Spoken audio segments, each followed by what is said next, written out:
जानी राम सेवा सरस समुझे करब अनुमान। पुरुषा ते सेवक भय हरते भे हनुमान। तो आज है हनुमान जयंती का दिन और आप सभी को हनुमान जयंती की बहुत बहुत शुभकामनाएं। जय Shri Ram everybody and welcome back to a new study vlog of UPSC and life. I hope all of you are fine and giving your best at your chosen fields. Everything is fine at my end. और जैसा कि आप सबको पता होगा कि UPSC ने marksheets release कर दी हैं और इसी व्लॉग में एंड में मैं अपनी 2023 के प्रीलिम्स की मार्कशीट आप सबके साथ शेयर करना चाहूँगी और करूँगी भी। तो इस व्लॉग को एंड तक ज़रूर देखिएगा। आपको बहुत कुछ लाइफ के बारे में और जो एक बोलते हैं ना कि everything has a certain amount of luck factor, तो उसके बारे में भी आपको पता चलेगा। तो टू डू लिस्ट बना करके मैं पढ़ने बैठ चुकी हूँ। तो जल्दी जल्दी से मैं करती हूँ पढ़ाई कंप्लीट और फिर लास्ट में आपसे शेयर करती हूँ अपनी marksheet.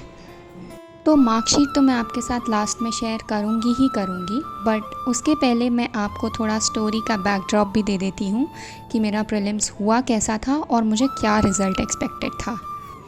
Majority of the UPSC aspirants को पता ही होगा कि किस तरीके का था 2023 का प्रीलिम्स।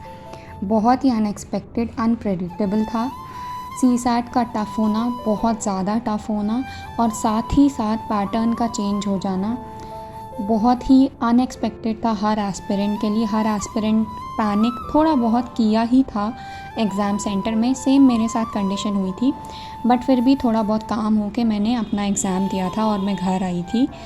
घर आने के बाद जैसा सबका रूटीन शुरू होता है वही मेरा शुरू हो गया। दिन रात आंसर कीज़ मिलाना और मार्क्स कैलकुलेट करना। बहुत सारी आंसर कीज़ चेक करी, मार्क्स कैलकुलेट करे और जीएस का जो मेरे स्कोर बन रहा था वो था कुछ आंसर कीज़ से 79, 80, 81, 78 ऐसे अराउंड बन रहा था।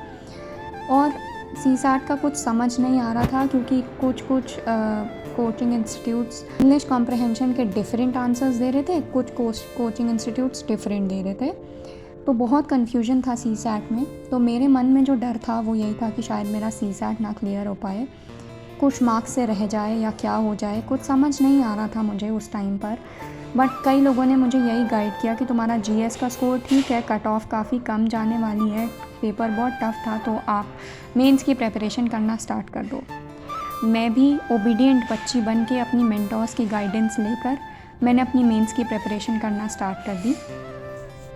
फिर रिज़ल्ट आता है प्रीलिम्स का और ऑब्वियस था मेरा नहीं हुआ था।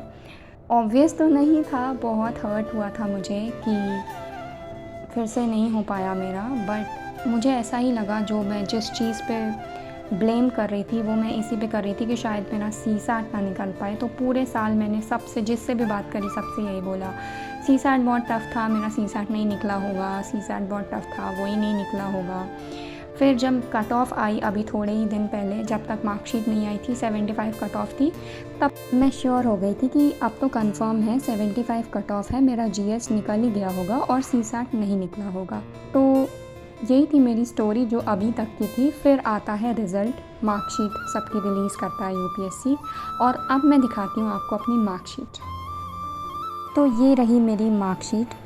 नाम और रोल नंबर प्राइवेसी रीज़न से हाइड कर रखे हैं मैंने।